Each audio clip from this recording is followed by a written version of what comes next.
Hello বন্ধুরা, আমার চ্যানেলে তোমাদেরকে স্বাগত। আশা করি তোমরা ভালো আছো। আজ আমি বানাবো মাটন স্টিক কাবাব। আমি এখানে 400 গ্রাম মাটন নিয়ে নিয়েছি। এই মাটন বা খাসির মাংসটাকে আমি গ্রাইন্ড করে নেব।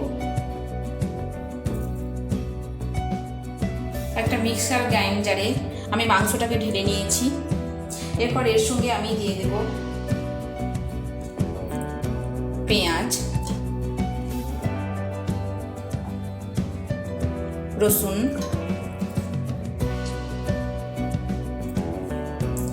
আদা, ধনেপাতা, কিছুটা পরিমাণ ধনিয়া পাতা। মাংসটাকে আমি পুরোটা পেস্ট করব না, এইরকমভাবে আমি মাংসটাকে পেস্ট করে নেব। মাংসটাকে আমি ঢেলে নিয়েছি। এরপর এর সঙ্গে আমি মিক্সড করব লঙ্কা পাউডার, হলুদ পাউডার, জিরা পাউডার, ধনিয়া পাউডার, হাফ চামচ কাশ্মীরি লঙ্কা পাউডার, স্বাদ মতো লবণ, হাফ চামচ গরম মশলা পাউডার, চামচ মিট মশলা পাউডার, 2 চামচ কর্নফ্লোর,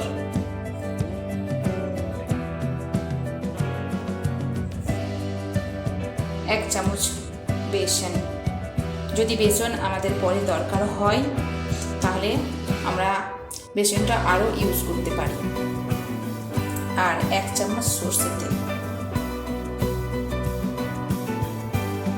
এটাকে আমি ভালো করে মেখে নেব। ভালো করে মাখানো হয়ে গেছে।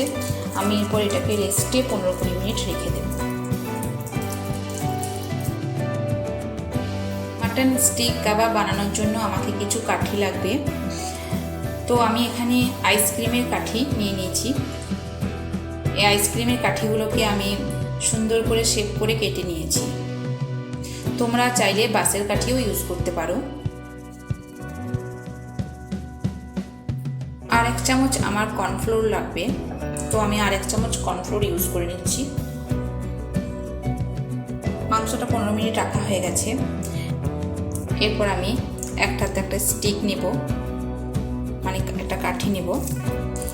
মাংসটাকে এভাবে স্টিক বা কাঠিটাতে জড়িয়ে দেব। এইভাবে জড়িয়ে দেব।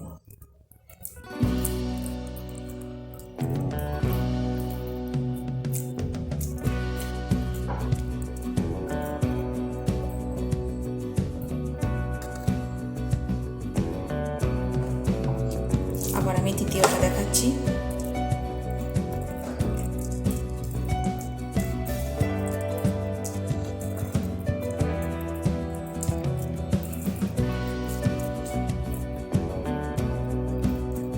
এখানে তোমরা দেখতে পাচ্ছ পেঁয়াজ, রসুন সব কিন্তু পুরো মিক্সড হয়ে কুটে যায়নি, আদা আদা হয়ে আছে। এগুলো এরকমই থাকতে দাও, তাহলে এগুলোতে আরও সুন্দর সুস্বাদু ভাবে তৈরি হয়ে যাবে আমাদের এই কাবাবটা।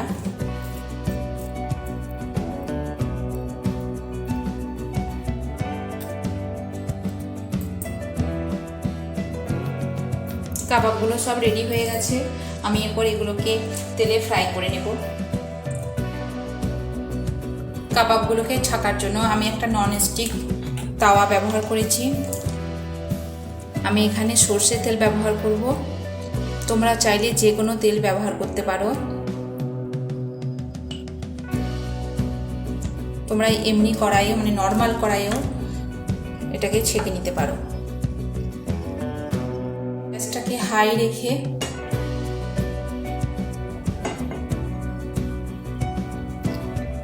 তেলটাকে ভালো করে গরম করে নেব। তেল গরম হয়ে গেছে। আমি গ্যাসটাকে মিডিয়াম থেকে লো করে দেব। কাবাবগুলোকে একে একে আমি আস্তে আস্তে এখানে ছেড়ে দেব।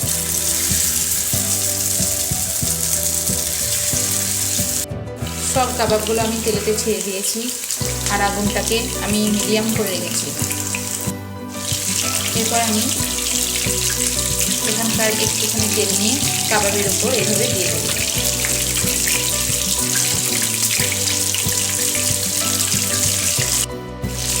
কাবাবের এক দিকটা হয়ে গেছে, এরপর আমি অন্য দিকটা পাল্টে দেবো আস্তে করে।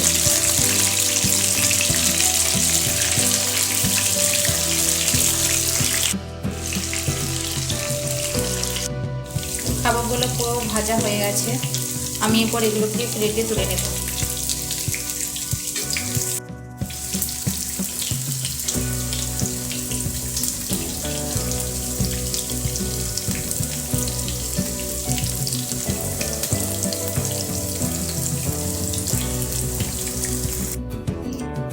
সবগুলো আমি প্লেটে তুলে নিয়েছি, এরপর এটাকে আমি সার্ভ করব। কাবাবগুলোকে আমি সার্ভ করে নিয়েছি। তোমরা চাইলে এটা গরম ভাতের সঙ্গে খেতে পারো আর কোল্ড ড্রিঙ্কসের সঙ্গে খেতে পারো। তো বন্ধুরা, আমার রেসিপি তোমাদের কেমন লেগেছে?